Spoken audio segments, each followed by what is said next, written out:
So thank you again, everyone, for being with us for the Bayou Culture Gathering today, November 18th. We're very excited to have a wonderful program for you. If you could advance the slide, Gabby. Today we have with us Dr. Shana Walton, and you're in for a treat because we've got this Thanksgiving theme going on, and she is going to be talking to us about hunting, harvesting, and the art of making community. So thank you so much, Dr. Walton, for being with us. We also would like to identify our partners in all of this, and then also our funders. If you've been with us for these, you've seen these slides before, but if you can advance through that, Gabby, to our funders, and then to the next slide, please. Another thing that we like to do is we like to spotlight the Passing It On workshops that Maida Owens produces through the division. And this spotlight is on the Grand Bayou Indian Village, a Takapaw Ishak Chawasha tribe of the Lowlander Center, with the Lowlander Center. So this was a workshop that took place in 2020 in Plaquemines Parish about foodways. And so this just goes to show you that there are a lot of different tradition bearers that we are able to highlight through those workshops, whether it be through foodways or through folk art, things like that. Next slide, please. Okay, so today, here's our schedule. We are going to be listening to a presentation by Dr. Shana Walton. Then we'll have a question and answer discussion with her. We'll also ask her what her hope for the coast is, and then ask you all to put your hope for the coast in the chat. Maida will give us an update on the position statement. Mike will come in with a final report update. Then we have any announcements and informal sharing at the end of that. Next slide, please.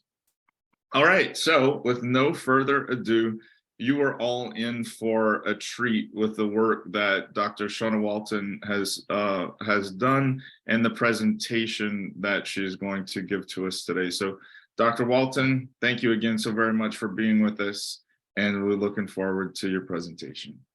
So this is about a study that we did for several years, for about 3 or 4 years, where we were trying to determine the importance of hunting, fishing, and community gathering, harvesting in Terrebonne and Lafourche parishes. Those are the parishes we worked at. And we found out, we did dozens, we talked to hundreds of people, did oral history surveys, all food logs, all kinds of things. And there are lots of specific things we found. For instance, people are harvesting many different kinds of fish, seafood, game, ducks, but interesting to me, there were 52 different kinds of vegetables, herbs, and nuts that people were harvesting. And we're doing this every month of the year, although August and September were a little slower. But what I wanted to, there's some more examples of those breakdowns. What I wanted to talk to you about today was to get straight to the part that I think for this Thanksgiving time we're going to talk about. We're going to talk about the art of raising people and making community.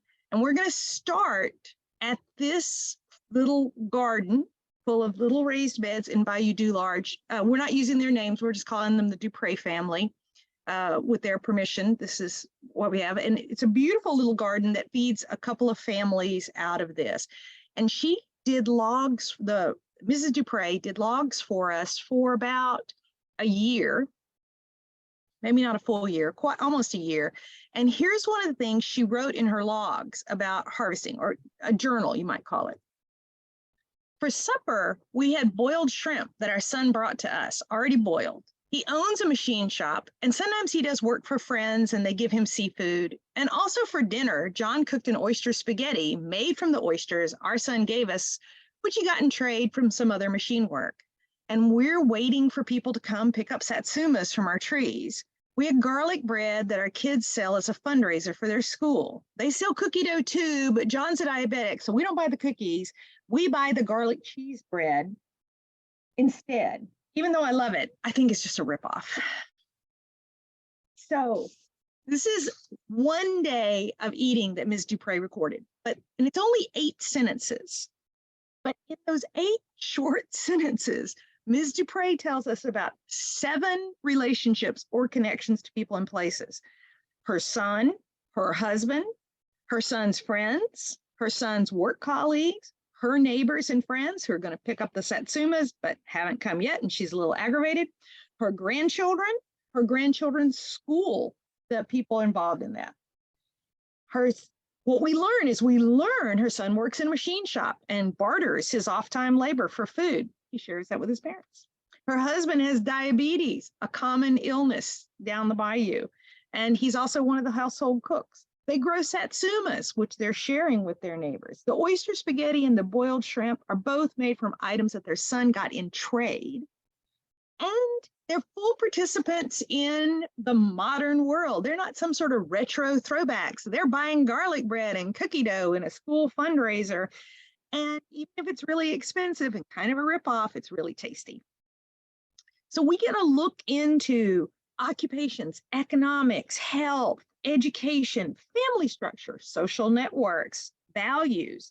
It's like aesthetics and taste. And if you reread the story, you can sort of see that Miss Dupre is sort of talking about that her eating is connected to family, friends, harvesting, sharing, and health, wandering through the categories of meaningful life, relationships, values, community, economics, recreation. So we find these everyday hunting and harvesting practices to be distinctive and important, not because they're unusual, but because they're ordinary. They're pervasive. They're not only integral to local economics, but also to ideas of how individuals and groups' identities, to child rearing, to community bondings, resilience, self-reliance, food sovereignty, well-being. And so what we would like to ask is, what happens when that goes away? What is this? We started this whole series of talks with a question that Jonathan Forey put before us. What is it that our grandchildren or great-grandchildren would have wished we had done? And think about that question as we talk about and focus on these areas of, we're going to talk about 5 things that I think that hunting, fishing, and gardening do, how they function. Specialized skills and knowledge, economics, community values, sharing, family bonding, and recreation and celebration. Specialized skills. Learning to hunt or fish is not something you are born knowing how to do. You have to be taught and trained. That is, you have to learn. This is Haley Bourne. When she was 14 years old, she just shot her first rabbit. I believe Michael Saunders, who's on our team here, who's the program director of this, I think you took that picture, Mike. Yeah, and he went on that rabbit hunt with her. Haley's now grown, but she had to be taught how to shoot the rabbit, how to collect the rabbit, how to skin the rabbit. You're not born knowing how to skin a deer. You learn how to do that from people who are part of your community, part of your family. You notice the teenage boy standing there as it takes 4 men to stand around and teach him how to do it. This is learning how to do skilled labor. You have to learn how to build a rabbit trap to protect your garden. And you have to learn also that you use what you have. Part of being skilled is knowing that a BP life preserver can be converted to a raised bed. You can learn things if you are in Chakahula and you're near Arthur Bacheron, you can learn how you make your own shrimp boat. You can learn to weld. You can learn to put the pieces together. These are skills that are taught. So one key thing is skilled labor. Economics. Economics are not a central part of what hunting and harvesting is about, but it's also there. Think about the sun getting all the food in trade. That's part of understanding how you get by. That Arthur Bacheron here, which we just saw who built the boat, this is his cornfield in Chakahula. He plants acres of corn every year for the sole purpose of reselling it to his neighbors at the cost that it is for him to grow it. He simply does this because it pulls the community together and it saves everybody a little bit of money. And he just loves doing it. Now, notice also down there about economics. Now, there's a basket of tomatoes and a basket of cucumbers that sit on his front porch for most of the summer. And you could go up and take those, but you're probably going to leave Mr. Arthur some money. It's a little side hustle. One of the best side hustles that people up and down the bayou have are roadside stands. These roadside stands are everywhere up and down these highways. You can see we spent some time mapping every roadside stand in the course of 2 months. And some of them are fancy like this, but most of them are just a sign in the yard. And it's almost that time for the Satsuma signs to go up. This is a list of things that in 2 months, we saw people selling out of their front yards. This means that this is a small piece of economics, but important. So let's talk about community values. Let's move from the practical skills to the idea of how you train somebody and what is the right way to be and not be. Here's a story from a freshman at Nicholls University. As the games start winding down and people begin to make their way out the door, resuming their busy Sunday afternoons, everyone stops by my grandpa's freezer. Even after a large lunch consisting of shrimp, the freezer is still almost at the point of overflowing with bags of cleaned and deveined shrimp. The families take as much as they want to prepare for the week and make their way home. It may seem strange to people of other cultures that someone would store this much food to just give it away, but this is a picture of a usual Sunday afternoon. Tyler's grandparents every Sunday gave away food to their children. This is just what you do. You raise the food, you give it away. That's a value. You share. You share not only with your family, you share with the community. This is a garden. That's Helen Regis on the left talking with Patty, who used to have a house down at the end of Island Road, right at the end of Point of Shen, where you turn off to go to Island Road, right there. And her front yard has row after row of pepper plants. Now, here's the thing. Patty doesn't eat peppers. She doesn't like peppers.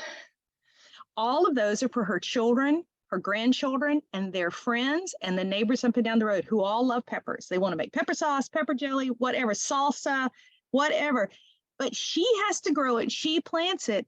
This is a value for her.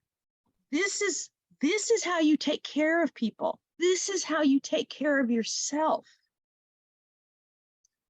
How do you take care of people? How do you train children? What do you teach them? This is from Corey, another student at Nicholls, who was a freshman. My papa taught me, and I learned so much from him. This is his older brother talking, Ryan. He learned not only how to catch shrimp, but all the life lessons that came along with it. He remembers the hard work of pulling up the nets and separating the catch. But he explained it was so much more than that. His grandpa taught him how to provide for his family and the art of self-reliance. These were tough lessons too. You didn't catch anything you didn't eat, Ryan said. He remembers his grandpa always teaching him, of course, they're out on the shrimp boat when they're doing this, how to live right. He was teaching me. He believes that he's a person today with a traditional mindset because of this. This is how you raise good children.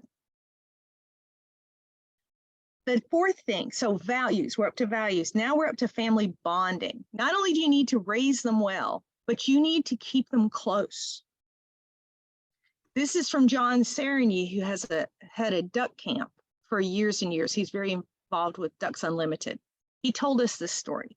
We go to the camp on Thanksgiving, and the others, my wife and my 2 daughters, would come. My friend, who's been duck hunting with me since '69, he'd bring his wife and his 2 daughters. And another friend of mine, who's been duck hunting with me since the same time, would bring his. He had 2 sons. He'd bring his wife and his sons, and we would fish and we would duck hunt. And it doesn't matter whether you kill anything, whether you catch the game bird or not. That's not important. It's the experience of going out there, riding in a pirogue, sitting in a blind, you know? My children, my oldest daughter is 37 years old, and she still talks about the time at the camp, and she loves going to the camp. That's where she got married. It's about keeping people close. Finally, it's also about teaching people to understand how to relax, how to enjoy their lives, what is beautiful, and what can give you joy.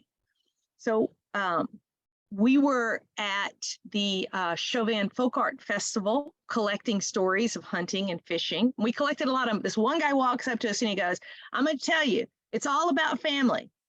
We fish in the summer, we hunt in the winter, and sometimes we go to home and to work. I thought about naming the book that, because that's just a statement of joy and satisfaction with life is what it is. The garden you saw earlier with the rabbit trap and the BP, that's run by, or was run by three ladies, three members of the United Home Nation who were living in Pointe-à-Chien, had a garden down there, and they were feeding, at the time we were doing the interviews with them, they were feeding 50 people out of the one garden. They were sharing with neighbors and friends. And this is Miss Mary Ann's hand. She wouldn't let me take a picture of her or use her full name, but when I was taking pictures of her garden, she called me over and she said, come look at this. And she took her hand and she pushed the leaves down so that I could see a perfect little cantaloupe, just beautiful. She loved looking at that cantaloupe and growing it. And she wanted me to see this piece, this perfect cantaloupe. It's just gorgeous. I hope y'all agree that, I hope my photo does it justice. We also want to learn what's delightful. That food that you pick and harvest, you turn into, looking at some of these pictures, you turn into tomato salads, you turn into a roasted duck, you turn into seafood gumbo, you turn into, I believe, that's a peach cobbler down at the bottom, but I don't think it's peach. I think it's something else. It's a cobbler down at the bottom. This is corn casserole, my bad. It's corn casserole. Anyway, you learn what food is good and how to appreciate it. You learn a form of joy. This is a promotional poster that was created by Lafourche Parish, I believe, to try and get people to go out and enjoy, stop playing video games, go out and enjoy. And while it's a little hokey, most of the people that I showed this to, they were like, yes, that's what we're trying to say. We're not just going out and harvesting fish. We're creating communities. We're raising our children. We're teaching them how to be. We're building our families over time.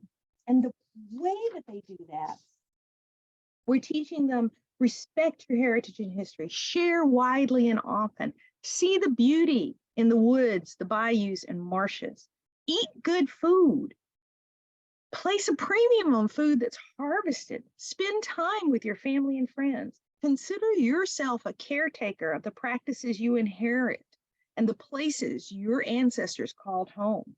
Learn to be self-sufficient, hunt, garden, shoot, make jug lines, wire houses, build a camp, pick sassafras, and enjoy yourself while you're doing it. Many people we talked to saw a very bleak future. One guy said, I grew up in it, and I'm afraid there's not as many people doing it now as there ought to be. I mean, you got to have your kids growing up hunting and fishing or it's going to stop. One man in his 20s had a child a year old at the time we interviewed him, and he was talking to me and Helen about how much he loved his young son and wanted this child to have the rich experiences he had known growing up. And as he was telling us this, he put his head in his hands and he burst into tears. The grief, he said, is his fear that the world is changing so quickly. He will never hunt and fish with this child. His sadness, thinking that he was the last Bayou generation to hunt and fish, it was devastating to all of us. Although most Americans don't hunt and fish regularly, here in Coastal Louisiana. It's an important part of the everyday lives. What do we mean by important? People set their annual calendars around dates. People teach these activities to their children. People make monetary investments. You ever seen how much some of those equipment costs? These events anchor social events, from family reunions to weddings and weekly crab boils. People invest these activities with meaning. It shows a person's values, self-reliance. Narratives about hunting and harvesting are common, and they create community. In short, we find that people in South Louisiana find subsistence activities are tied to their personal, family, community, social, cultural, economic, and aesthetic values. They're like water in the Mississippi Basin. They're both extensive and particular in any given moment. Harry Luton, who is the BOEM official who initiated this project, he said it, subsistence is not a thing, it's an existential condition. It's an expression of our humanity. Some might say this makes us more resilient, and it probably does. We hope that it does. If the exchange networks that grow up around food sharing also play a role in storm preparation, evacuation, recovery, and we believe they do, then it will contribute directly to people living with the decreasing hazards we have. But it also makes people reluctant. All these things make people reluctant to move away, both from the resources of bayou, marsh, and ocean, and from the social networks. These issues are central to our conversations about community relocation and climate migration.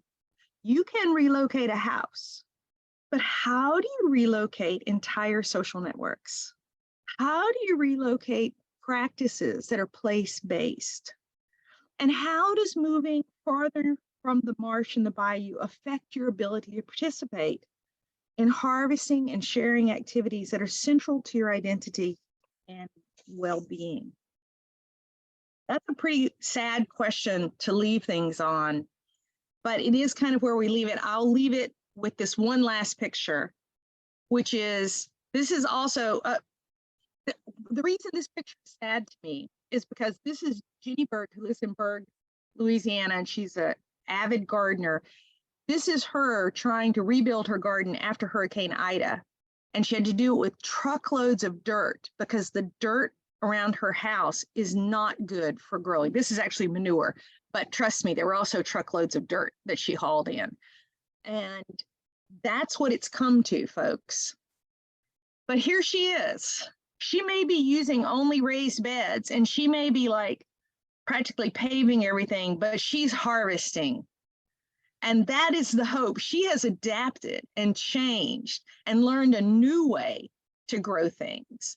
And I hope we're all as flexible as Jenny is. That is my presentation. Thank you so much for that. There's so many wonderful things that you have shared with us through that sort of make me recognize why we stay, right? All those things that you shared really ring true. If you could, so we're going to have a discussion now with Dr. Walton.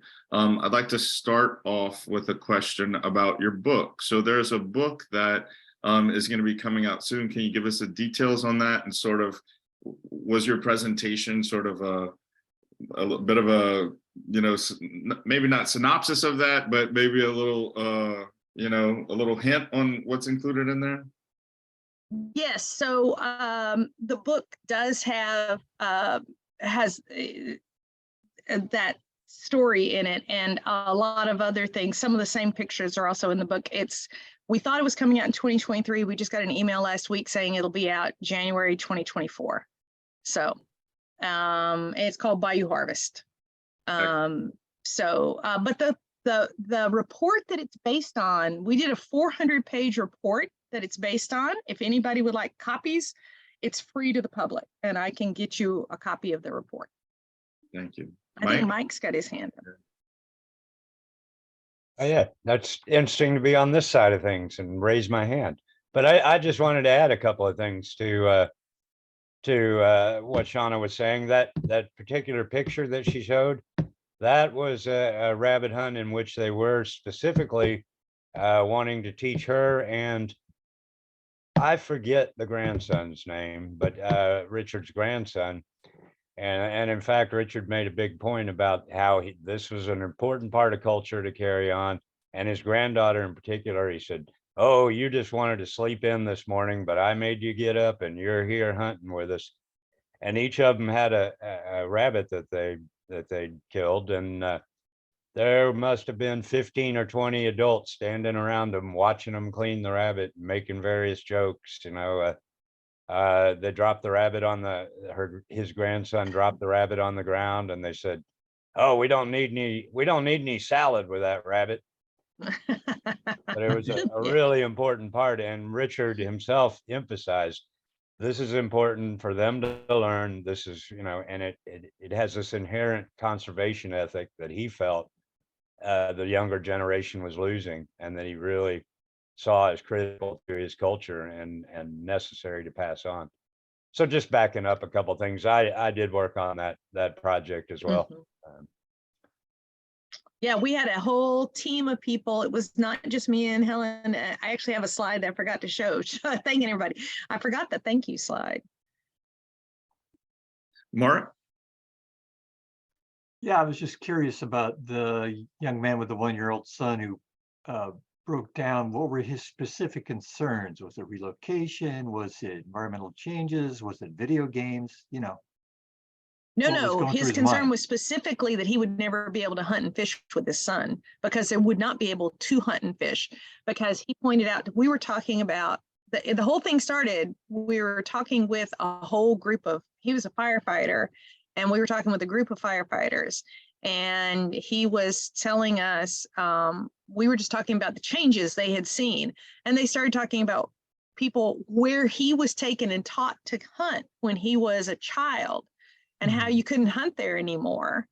And part of it had to do with duck leases and access to getting to certain places. So it's not just one thing, but a lot of it had to do with land turning into water or marsh. The marsh deer are not, there are fewer deer than there used to be. They're adapting to more water, but it's hard. And of course there's leases. So there are multiple things that are happening that are making hunting less accessible for people. And costs have also increased, although licenses in Louisiana are still fairly cheap, but they did have a license cost raise this year.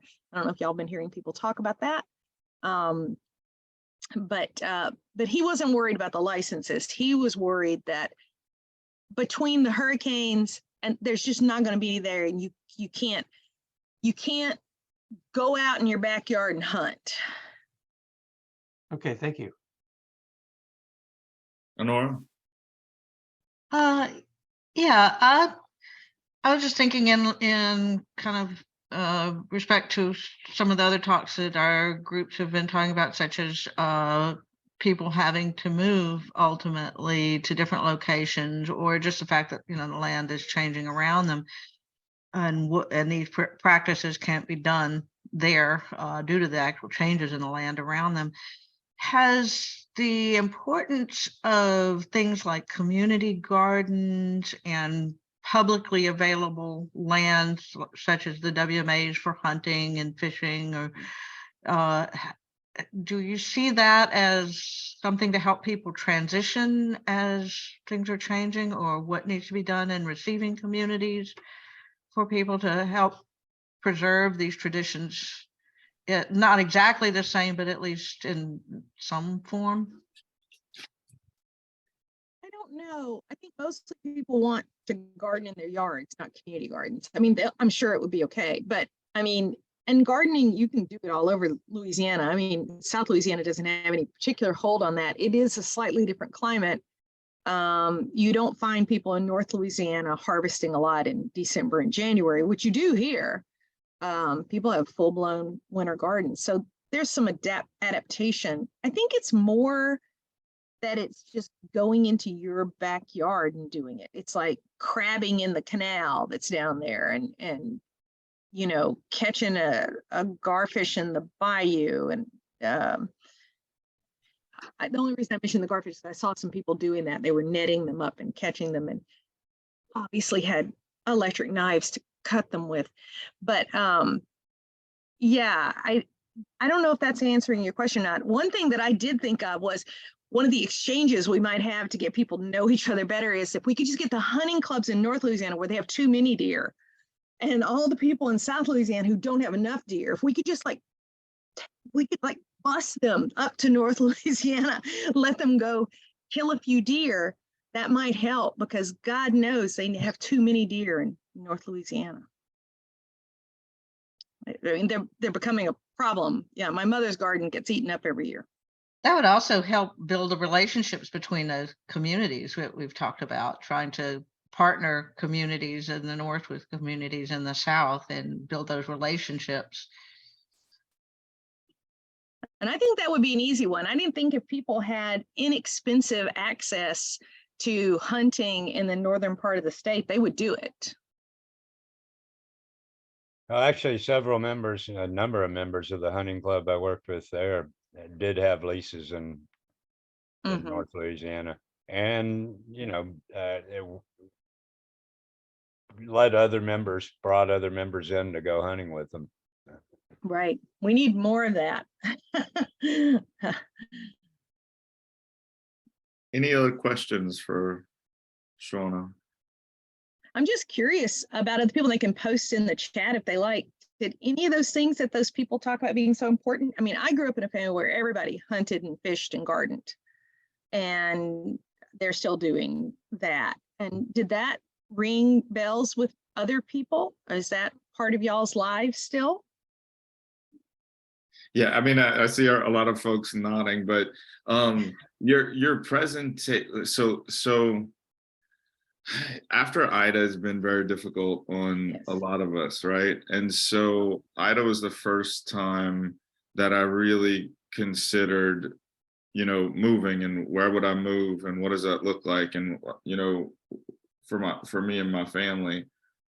And everything in your presentation are the reasons why I don't want to move, and the reasons why I may go through another Ida. You know, it's sort of the cost benefit ratio, whatever the term is. You know, what risk am I willing to take to be able to enjoy those things and have my kid grow up experiencing those things too? And after listening to those stories, I guess it's almost like childbirth, right? When it's a extremely painful thing, but then you kind of forget about it and you can have another kid after that. And so I feel like that's how Hurricane Ida was. You know, the more that I experience those good things of our culture, the more I forget about the trauma of Ida, and I want to stay here.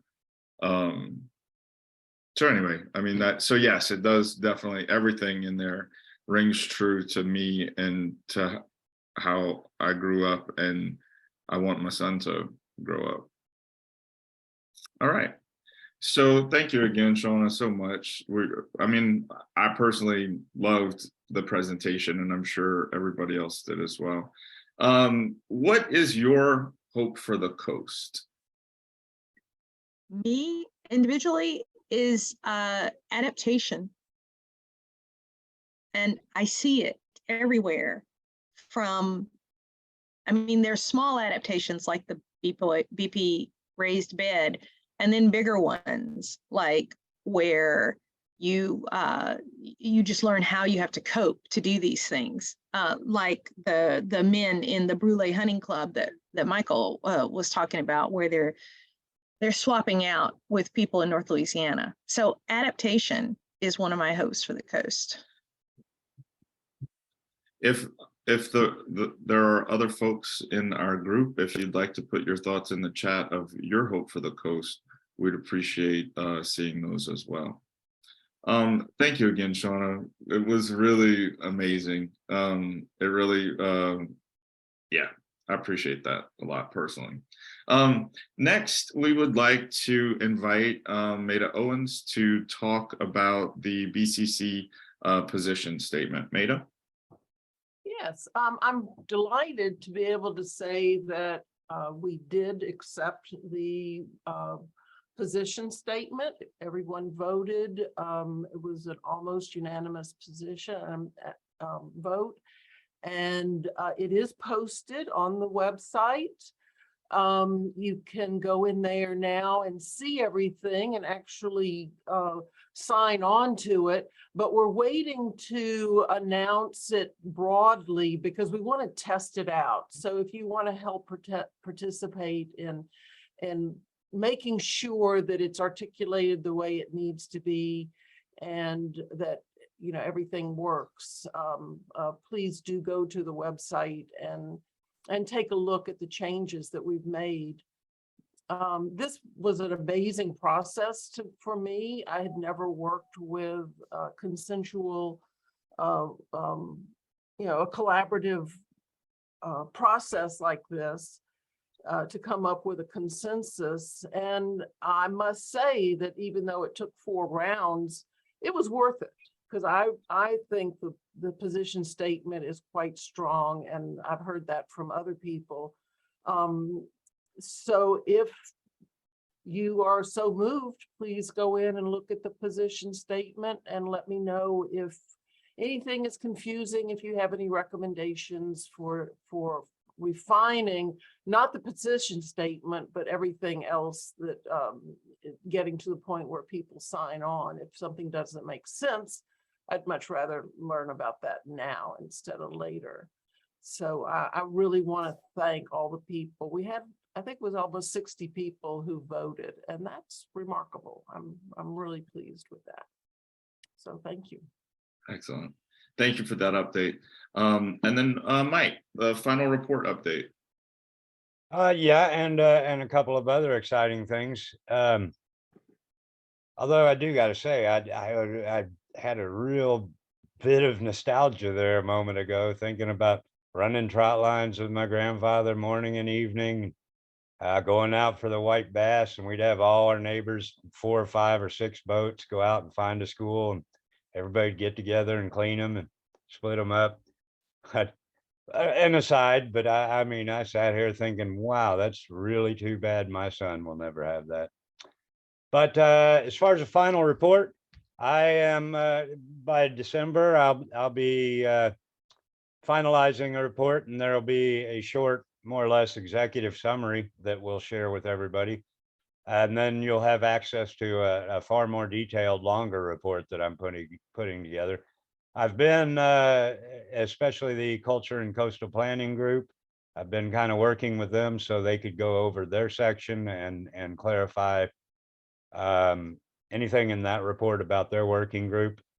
A really exciting thing about that working group as well is that it had been suggested that we, or the BCC, or anybody that wants to be involved, prepare a response to the 2023 master plan, coastal master plan draft. And the Culture and Coastal Planning Group are moving forward with that, and in January are going to be really trying to put together something. So anybody who's interested in participating in that, please go to the LFS website and you can find out. We also have information on their next meeting, but you can find out more about that group. I really encourage people to join. They are putting a lot of time and effort into it and coming up with some real productive results.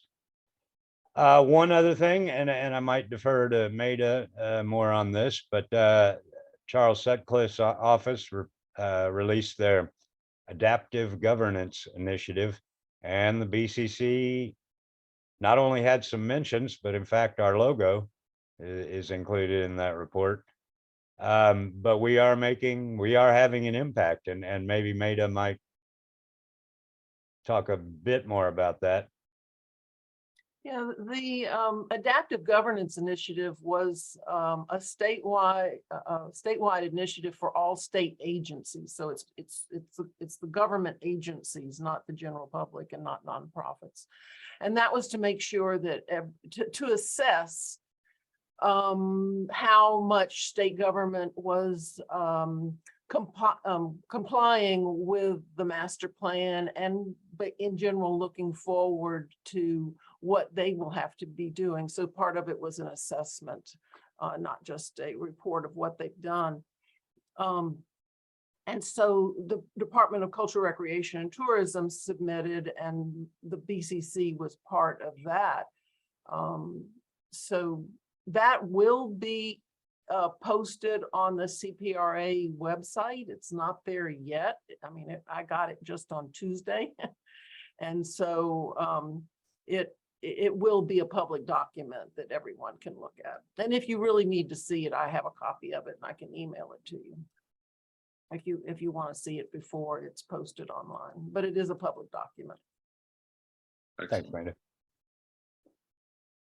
All right, so a few more announcements. The French Language Immersion and Preservation Group will meet December 13th at 2 o'clock, and the Culture and Coastal Planning Group will meet December 1st at 1 o'clock, if you're interested in participating in any of those. And this is how you get in touch with the folks, if you'd like to participate in any of those groups. And you can also find this information at louisianafolklore.org. All right, so our next gathering is going to be December 16th. Same time, same place. We hope that you will register for that. We're going to celebrate the work that we have done in 2022. We have Zero Skidmore that will do a spoken word poem for us. I've seen a bit of a draft and it's pretty amazing. It gives me a lot of the same feelings that Shauna's presentation today gave me, so I'm sure that it will be enjoyable. And then we're also going to talk about what we're planning to do in 2023. And so we would like for all of you to join us again for that. We'll also have sort of a video montage of the highlights of all of the gatherings that we've had this year. So we hope that you'll be there with us. If there are any announcements from the group, you can raise your hand to share with us now or post it in the chat. Anyone? Hey, I had a question about that. The list of people to maybe address the 2023 Coastal Master Plan. I know they're doing town meetings, but they haven't really released the Coastal Master Plan yet, right? We're not getting a sneak peek of it, as far as I know. Or are they allowing a sneak peek? Gary, I tried to get one the other day and I was told no. Yeah. So our group is kind of making a list of people kind of in anticipation to review and address the Coastal Master Plan. Is that what we're thinking? And there is one more public meeting, November 30th in Gonzales. And as well, if you do go to the CPRA site and you click on outreach, although there's not the master plan, there are a number of little presentations that are informative about the master plan, about how it was created and some of the objectives. And I am not sure if anybody knows when we might have access to that, but we were assuming it was soon. Yeah. All right. Thanks. Other than that, though, we would like to get people together as quickly as possible to start thinking about that. Now we need to submit by early January, and that's informally I've been told that, but I don't have an exact deadline yet. So it's a quick turnaround. All right, so that concludes the formal part of our discussion. We definitely would love to see you all again December 16th.